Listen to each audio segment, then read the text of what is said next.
Assalamu alaikum, everyone.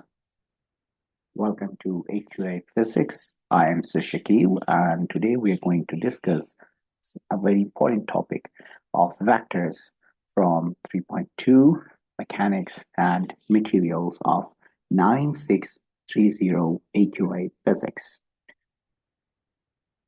Well, first of all, let me introduce you with the syllabus points that we have to do for scalars and vectors. So first of all, we'll look upon nature of scalars and vectors, and then we will look for some examples, and then we will look a way to add the vectors by calculation or scale drawing. So today we will be focusing on this first section, and in the second video, which I'll release after this, we'll be looking upon the equilibrium of the vectors, and then we'll be solving some questions related to that. Okay, so as everyone knows, that physical quantity is a quantity that can be measured, that is having specific magnitude and unit, and that is having some instrument. So in physics, in O levels, the quantities that you have learned, all quantities are physical quantities. Let's say length, time, temperature, current, mass, weight, force, density, velocity, acceleration, etc. So the physical quantities are categorized in two groups. One is the scalars and other is vectors. Scalars are the one which have only magnitude and have no direction. This is important point over here. And vectors have both magnitude and direction. If we look upon the quantities, so the weight is a vector quantity, velocity is vector, mass is scalar, displacement is vector, speed is scalar, acceleration is vector, distance is scalar, energy is scalar, and force is vector. And one more quantity, which is momentum. So momentum is also vector. So the point to notice here is that all these quantities are vectors. Why they are vectors? So they are vectors because in order to represent them, you have to give the direction as well. Like weight is always pointing vertically downward. Velocity is along the direction of the motion. Displacement is the shortest distance between 2 points. Acceleration is always along the direction of the force. And force is a push or pull which tends to move the object in its direction. And momentum is always along the direction of the velocity. So that's why these quantities are said to be vectors. While for mass, speed, distance, and energy, and many other scalars, we don't need any direction.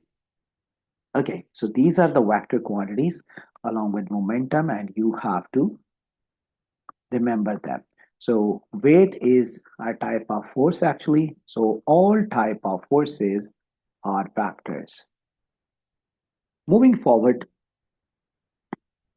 we have to see that there are many types of forces, as the most common vector is the force. Okay.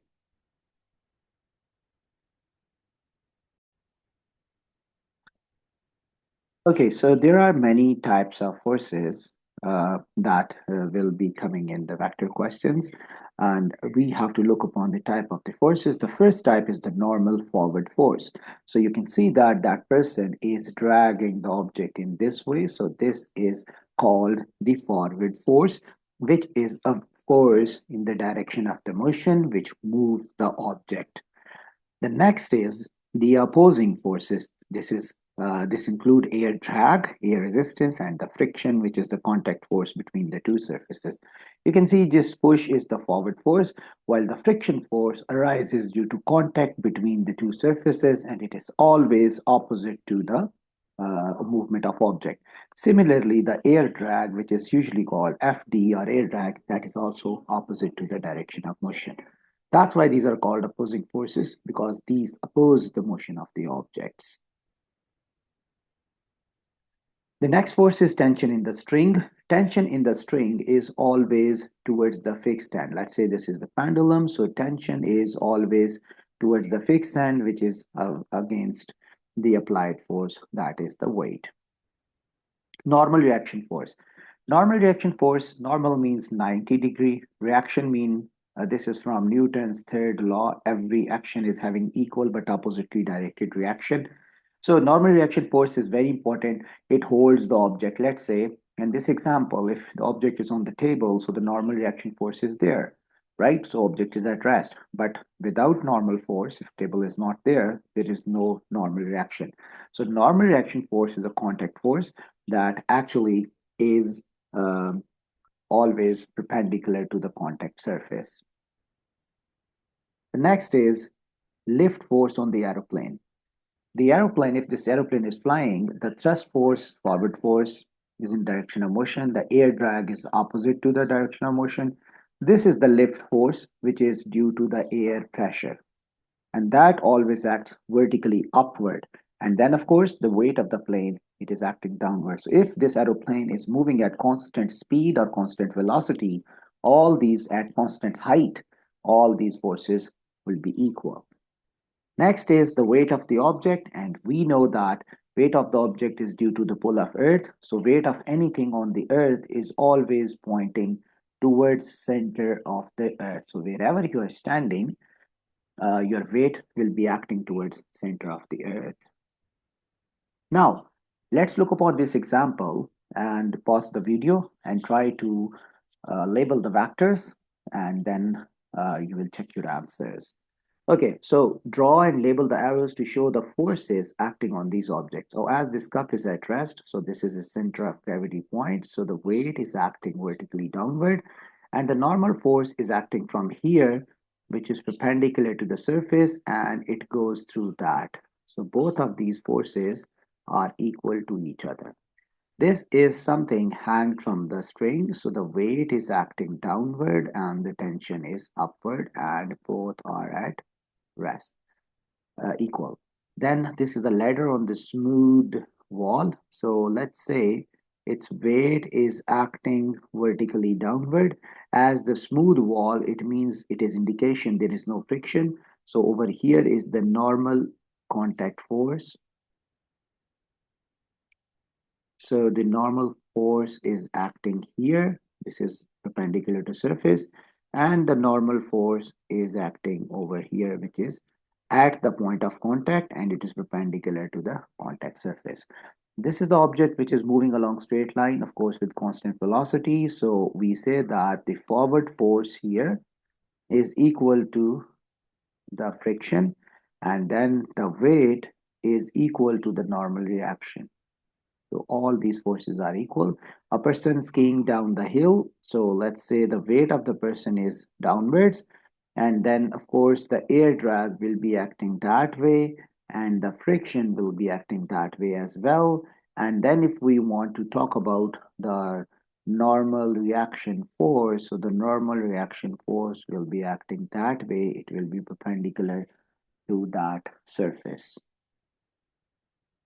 Now, adding vectors. Now what we have to study is adding vectors. So if you want to add vectors, that comes and that results in one single vector. So that single vector is called resultant of the two vectors. So the resultant is the sum or the combined effect of two vector quantities. So let's say we are into the situation. So the first situation is if vectors are in the same direction. Same direction mean angle between them is 0 degree. So let's say if two vectors are in same direction, 6 and 4, their resultant would be 10. So you simply add them, right? Like this, you add them. While if vectors are in opposite direction, so means theta is 180 degree, they are linear but opposite. This is called linear but opposite. So then what you will do is you will simply subtract the vectors, like 10 meter per second is to your left, 6 meter per second is to your right. So the final answer is 4 meter per second to your left. So oppositely directed vectors are always subtracted.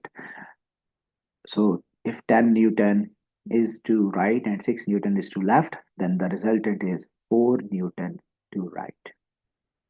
Okay, the next is combining vectors. Now you have to combine the vectors, and this is when the angle between them is not 0, neither 180.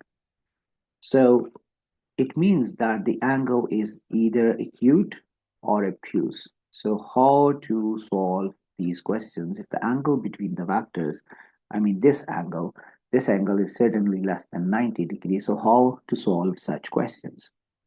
Okay, so when two vectors, what you have to do is you have to join the two vectors and head to tail rule.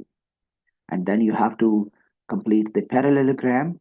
Let's say you have to combine uh, the vectors into a parallelogram method. So right now we are looking upon method one, which is called parallelogram method.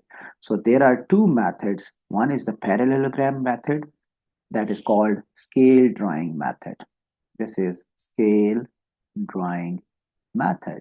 And the other one is vector triangle method, which is called equation method. In that you will be using Pythagoras theorem, trigonometric ratio, sine rule, or cosine rule.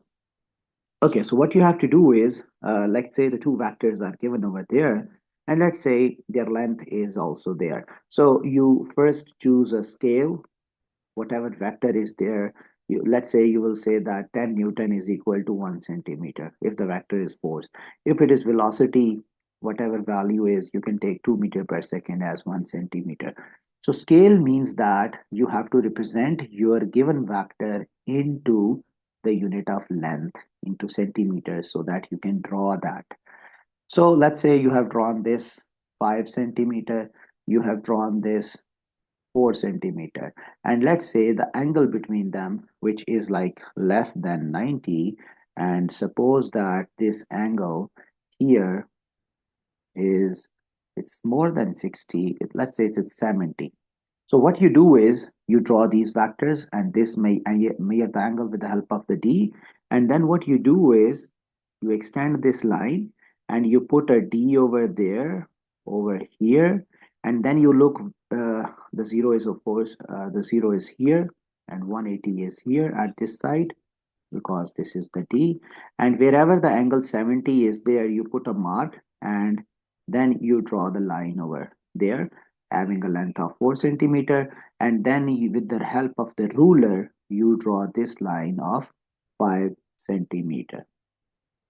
Okay, so then what you will do is you will draw this diagonal, which is actually the resultant. So this diagonal is drawn with the help of the ruler, and you measure the length of the diagonal. That will be the magnitude of resultant. So length of diagonal equals magnitude of resultant. But of course, you will multiply the length of the diagonal with the scale value, and then you can get the magnitude of the resultant. Okay, so and if you want to measure the direction of that resultant, so you measure this angle theta with the D. So measure this angle of diagonal with the x-axis with the help of a D. Because you have scale drawn it, so you should be having a ruler, small ruler, and a D with you. Okay, now the second method, the method two. Method two is vector triangle method. Vector triangle method. So in this vector triangle method, you will make a triangle and then you will use an equation, and this is not to the scale. This is not to scale. Like you'll be just using the equations for that. So let's say, again, you have to solve the same vector. So this was the first vector, whatever the value was. Let's say this was 50 Newton according to the scale of this 10 Newton equal to 1. So I've drawn 5 centimeter. It means it was 50, and then this one is 40. So you just draw it head to tail. This is head and this is tail. And then you draw the resultant starting from the origin of the first vector, and this is your resultant. Okay, so if this is your resultant and this is its angle, how to find this resultant? Well, for this, you will be using some method. So you will be using cosine rule, or you will be using sine rule, or you can use Pythagoras theorem. It all depends on your position of vectors, that what's the angle between them. If the angle between them is 90, you have to use sine rule. And if the angle between them is less than 90 or more than 90, then you will be using either of the sine rule or cosine rule to find the result. So let's solve this question through parallelogram method. Two forces are there, 6 Newton and 8 Newton. So these two forces are over there. And uh, both forces act at point P at an angle between them is 40. Figure shows two lines at an angle of 40. Oh, they have made the angle for you so that if you don't have the D with you, so that would not be a problem for you. So in the figure, draw a vector diagram to determine the magnitude of the resultant of the two forces. They're just asking you to draw for the magnitude. Okay. So what you do is first you have to choose a scale. So you will say as it is 6 and 8 Newton, so you can say 2 Newton equal to 1 centimeter. So in this way, 6 Newton would be 3 centimeter and 8 Newton force would be 4 centimeter, right? So now it's up to you that the position that whether you will be drawing 6 Newton first or 8 Newton first, it's totally up to you. So first I'm going with the help of the scale over here. I am going to draw 4 centimeter line. Remember, this is scale drawing. Use your scale to draw the lines. Okay, then I'm going to draw this line of 3 centimeters. Sorry for the curved line, but as I'm just drawing with the freehand stylus, so that's why the lines may not be straight. Okay, next point is very important. At 4 centimeter, you just extend this line with the dotted line. You put a D over there. And as the angle is 40, so from here you will see where is the 40 angle. So let's say 40 is here, just put a dot over there. Remember, the midpoint of that D should be at the arrowhead position. And then you remove this, and with the help of the scale, you draw a line of 3 centimeter. Because this is parallelogram, so you're drawing a parallel line to that. And once you've done that, just with the help of the scale, you will draw this line. And this line would be 4 centimeter. And then at the end, you will draw this diagonal. Sorry about again the curve line. So this is your resultant. So with the help of this R, you can measure the magnitude.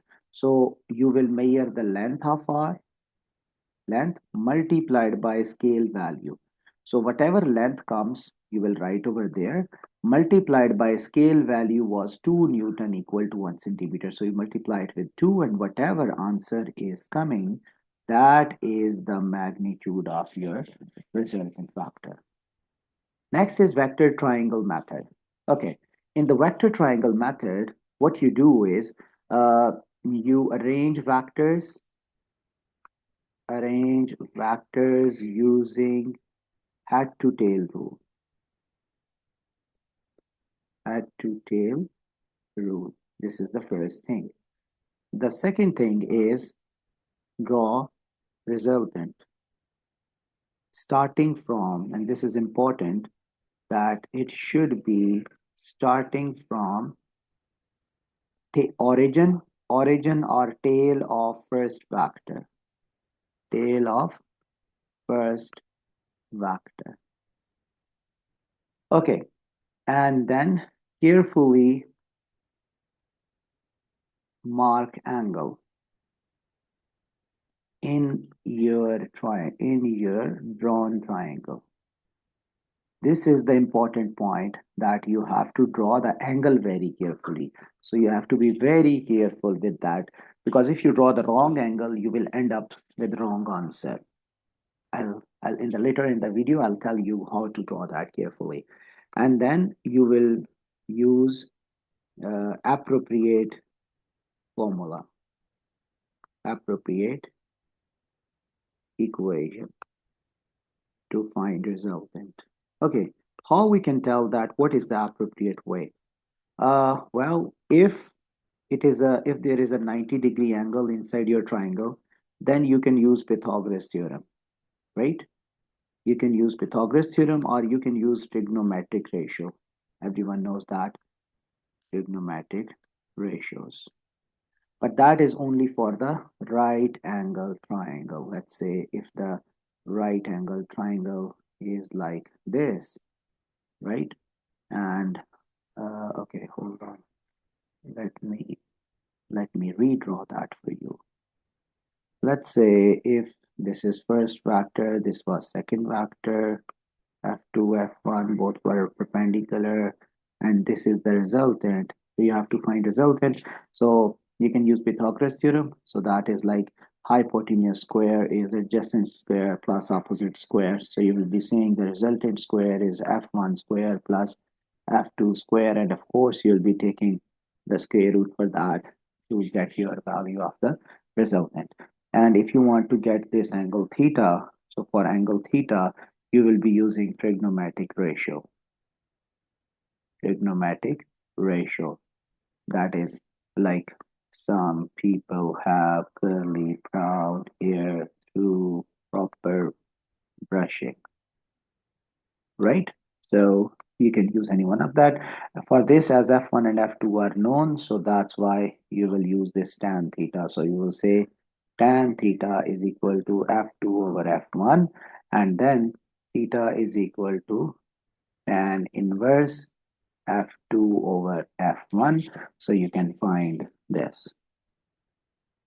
Okay, so let's apply what we have learned over this situation. This is a AQA question. Lift force is 7,500 on aeroplane, weight is 6,500, drag force due to air is 1,200, and the forward force due to engine thruster is 7,200. So what you have to do is you have to tell the magnitude of the resultant forces above this. So first of all, these are the linear forces which are opposite, so you will subtract them. So the vertical force would be 1,000 Newton. As you subtract these two, so you will get 1,000. And about horizontal force, of course, the force to right is more. So when you will solve these two, the horizontal force here would be 6,000 Newton. So as these two forces are perpendicular, so you will make a right angle triangle using head to tail rule. So this is 1,000 Newton. These are rectangular. And then this is the origin tail of the first. So you draw the resultant from here. So this is the resultant. So what rule you're going to use? Correct. Pythagoras theorem. So 6,000 square plus 1,000 square equal r square. And when you take the square root, this is gone. So as this is on, so you will simply see the answer is about 6,100 Newton. So that is the magnitude. If you want to find its direction, then you can use this by tan theta. So tan theta is 1,000 over 6,000, and then theta is tan inverse 1,000 over 6,000. Okay, again, how to combine the perpendicular vectors. A person walked 10 kilometers towards north, let's say if it is like this, and then 15 kilometers towards east. So we know that north and east are perpendicular. And in the similar way, the aeroplane is flying with 100 meter per second towards west, but the wind is having a speed towards south at 6 meter per second. So you have to find the result for both of them.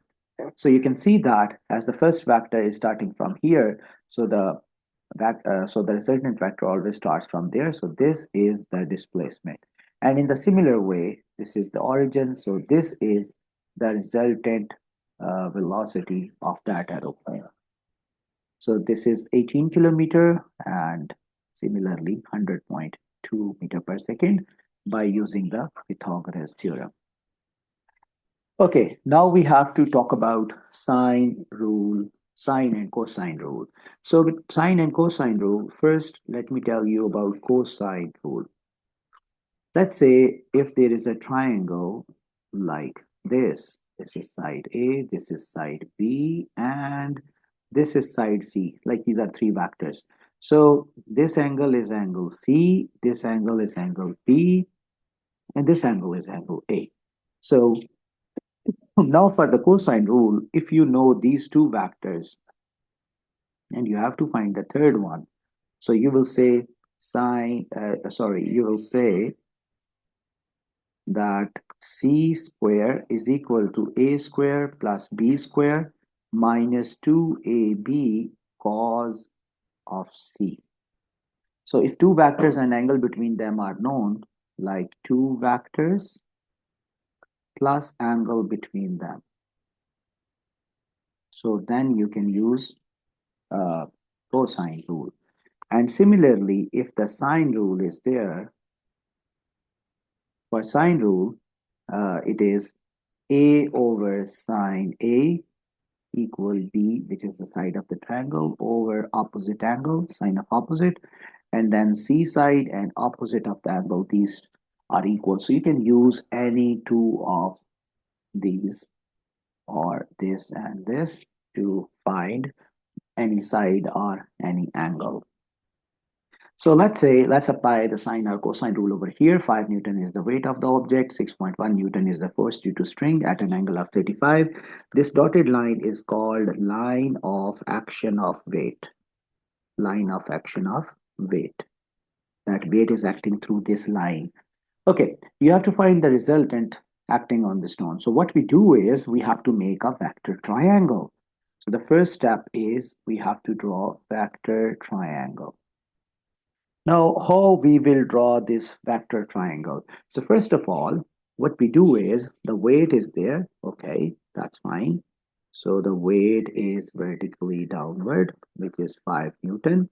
And then the 6.1 Newton is acting this way. This is 6.1. And as its angle with the vertical line is 35, so its angle with the vertical line is 35. And this is over resultant, which you have to find. We're not sure that whether this angle is 90 or not, so don't draw it at 90 because we don't know. Now, as we know two sides and angle between them, so we can use cosine rule. So we can use cosine rule to find its resultant. So the resultant square is 5 square plus 6.1 square minus 2, 5, 6.1 and cos of angle between them. And of course, you will have to take the square root to find its magnitude, and hence you will find that. Okay, now the next thing is, the next topic is resolving vectors. Resolving vectors mean process of splitting one vector into its components. So process of splitting a vector into its components or parts. And this is actually opposite to addition. We say this is opposite to addition because in addition, you add two vectors to make one. But here, there is one vector, you are splitting it into two parts. So let's say you consider a diagonal push. Let's say there's an object. Let's say there's an object over here, and you are pushing it diagonally with angle theta along the ground. Now we have to split this in two parts. So the first part, which is acting along x-axis, is this is F2, or we can write it Fx as well, Fx. The second part, which is along y-axis, it can act from here as well. This is the vertical component, Fy. Okay, I'm just changing the notation from 1, 2 to x and y. Now, the next thing in it is the first vector fx, which is the part of this f and adjacent to angle. So this is cos. So we say this is cos theta. And the second vector, which is opposite to the angle, like this, or over here, it's both are the same. This will be f sine theta. What is f? F is this. What is theta? Theta is this. Remember, for both of these components, the angle would be same. Some people do like 90 minus theta for y, like over here. This is a common problem. Some people do that. This angle is this, but no, I'm sorry, this is wrong. You have to use the same given angle for both. And remember, adjacent to angle is always f cos theta, and opposite to angle is f sin theta. And both these components are always perpendicular to each other. So this is f cos theta, this is f sin theta, and they are perpendicular. That's why these are called perpendicular components. Okay, now let's calculate the horizontal and vertical components of the following. This is 20 Newton, 45 degree, 10 Newton, 35 degree, and then there are two vectors in two situations. So pause the video and solve the questions, and then again play the video to check your answers. Okay, so here with the angle is cos. So with the angle it is cos, and that's why it is 14.1, and opposite to angle is sine. For all of these, you can see that adjacent to angle is always cos. Adjacent to angle is always cos. So these are the answers that you can check. So let's say I have an example for you. Let's say this is the position, this is the north, and let's say an aeroplane is going over there with a speed of 200 meter per second, right? And with the north, this is the north line, its angle is 30 degree. So you have to tell me the component of velocity along north, how much is velocity along north, and how much velocity is along east. So what you will do is you will resolve it. So when you will resolve it, so adjacent to angle, I already told you, is always cos. So this is 200 cos 30. And then perpendicular to that component, and of course this will be towards east, is 200 sine 30. Adjacent to angle is always cos, and if one is cos, other is always the sine. So this comes out to be 100 meter per second, and this comes out to be around 172 meter per second. So we will say along north it is 122 meter per second, and along east it is moving at 100 meter per second. So that's how you can resolve vectors. Okay, now here are some more questions which you will be doing and just to practicing the concepts that we have learned today. So thank you, students. This was the part one of the video of the vectors, part one of vectors. And in the second video, in part two, what I'll be doing is I will be focusing on vectors and equilibrium.